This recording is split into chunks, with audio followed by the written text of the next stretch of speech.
तो बच्चों इसके बाद हम लोग देख लेते हैं कुछ लघुत्तरीय प्रश्नों को, जिसमें सबसे पहला प्रश्न आता है आईटी और आईटीएस शब्द से आप क्या समझते हैं। बच्चों यहाँ पर आपको इसका उत्तर अपनी कॉपी में लिख लेना है। सभी बच्चे इन क्वेश्चन को अपनी कॉपी में लिखेंगे और इन्हें याद करेंगे। तो बच्चों इसका उत्तर है सूचना प्रौद्योगिकी या फिर आईटी, जिसका फुल फॉर्म इंफॉर्मेशन टेक्नोलॉजी होता है, का अर्थ है सूचना से निपटने के लिए सभी प्रकार की प्रौद्योगिकी का उपयोग करके सूचना का निर्माण, प्रबंधन, भंडारण और आदान प्रदान करना। जबकि आईटीएस सूचना प्रौद्योगिकी जो सेवा की गुणवत्ता में सुधार करके व्यवसाय को सक्षम बनाती है, सूचना प्रौद्योगिकी सक्षम सेवाएं कहलाती हैं।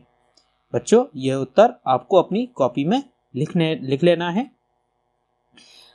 इंग्लिश मीडियम के बच्चे, what do you understand by the term IT and ITES? Information technology या फिर IT means creating, managing, storing and exchanging information using all types of technology to deal with information. ITES, information technology that enables the business by improving the quality of service, is information technology enabled services. इसके बाद बात करते हैं दूसरे question की। ICT का उपयोग करने के फायदे और नुकसान क्या हैं? जिसमें सबसे पहले फायदे की बात करें तो इसका सबसे पहला फायदा आता है संचार के तरीकों को बढ़ाया। बच्चों जब आईसीटी आज हम बात करते हैं तो इसने संचार के कई सारे तरीकों को बढ़ा दिया है, चाहे वह मोबाइल का माध्यम हो या फिर कंप्यूटर या इंटरनेट या चैटिंग या सोशल मीडिया प्लेटफॉर्म। कई सारे ऐसे माध्यम हैं जिनके माध्यम से हम संचार कर सकते हैं। तो ये आईसीटी का एक फायदा या फिर प्रॉफिट है। दूसरा आता है लागत कुशल। हमें लागत कम लगती है और हम कुशलता के साथ अपने काम को कर सकते हैं। आसान छात्र प्रबंधन, यदि हमें किसी भी प्रकार का मैनेजमेंट करना है तो आईसीटी के माध्यम से आज बहुत ही आसानी से हम मैनेज कर सकते हैं। पेपरलेस वर्क भी हो गया है। आईसीटी का उपयोग करने से सारा का सारा काम पेपरलेस हो गया है और आज कागजों का उपयोग बहुत कम किया जाता है। बेहतर शिक्षण और सीखने के तरीके, बच्चों आईसीटी का उपयोग करके आज शिक्षा को बहुत बेहतर तरीके से उपयोग कर सकते हैं एवं बहुत ही अच्छे तरीके से आज हम सीख सकते हैं। उन्नत डेटा और सूचना सुरक्षा, लागत कम करना और समय को बचाना। बच्चों आईसीटी का उपयोग करने से हमें लागत में कमी आती है, साथ में हमारा समय भी बचता है। इसके नुकसान देख लेते हैं क्या क्या है। हालांकि आईटी बदल गया है और अधिक सुविधाजनक हो सकता था, यह भी गोपनीयता और सुरक्षा के मुद्दों के साथ लाया जा सकता था।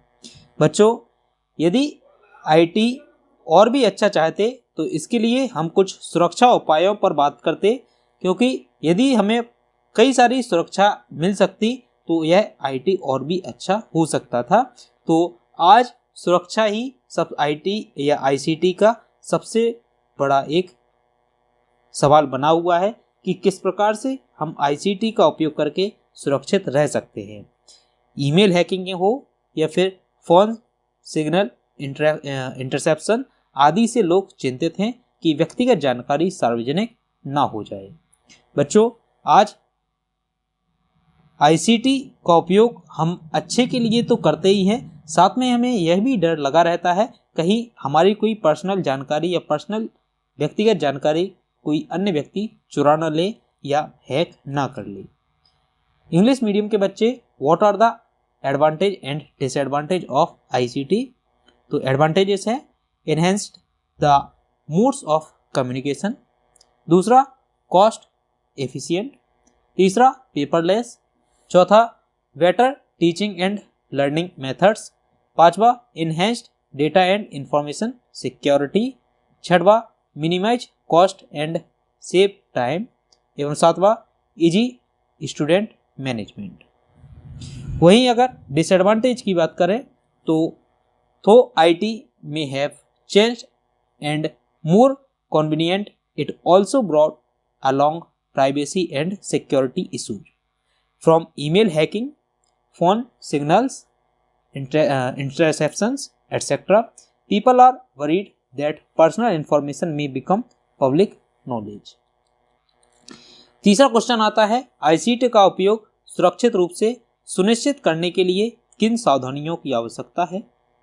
तो सबसे पहले हमें एक एंटीवायरस सॉफ्टवेयर को इंस्टॉल करना चाहिए। दूसरा, हमें मजबूत पासवर्ड का उपयोग करना चाहिए। तीसरा, नियमित रूप से हमें अपने डेटा का बैकअप लेते रहना चाहिए। चौथा आता है कि हमें अपनी मशीन तक अन्य लोगों की पहुंच नहीं रखनी चाहिए, या हमें अपनी मशीन तक यदि कोई व्यक्ति हमारी मशीन के पास जाता है तो हमें इस पर कंट्रोल करना चाहिए। ईमेल और इंटरनेट का सुरक्षित रूप से इस्तेमाल करना चाहिए एवं हमें सुरक्षित वेबसाइट ही ओपन करनी चाहिए। संवेदनशील डेटा को सुरक्षित रखना चाहिए। सुरक्षित साइटों से ऑनलाइन खरीदारी करना चाहिए जिससे हम किसी भी प्रकार की धोखाधड़ी से बच सकें। सावधान रहें कि आप क्या पोस्ट करते हैं। सावधान रहें कि आप ऑनलाइन किससे मिलते जुलते हैं एवं आपको यह सावधानी भी रखनी चाहिए कि आप क्या डाउनलोड कर रहे हैं। तो बच्चों, यदि हम इन चीज़ों पर ध्यान देते हैं तो हम आईसीटी से के जो दुष्प्रभाव है या जिस प्रकार से सिक्योरिटी इशू होते हैं उससे बच सकते हैं। वहीं इंग्लिश मीडियम के बच्चों के लिए What precautions are required to ensure that ICT used in safe? First point, install antivirus software. Second, choose strong passwords. Third, backup on a regular basis your data. Control access to your machines. Fifth, use email and internet safely. Sixth, protect sensitive data. 7, make online purchase from secure sites. Even next, be careful what you post. Be careful what you meet online. एवं last, be careful what you download. तो बच्चों, आज के video में बस इतना ही।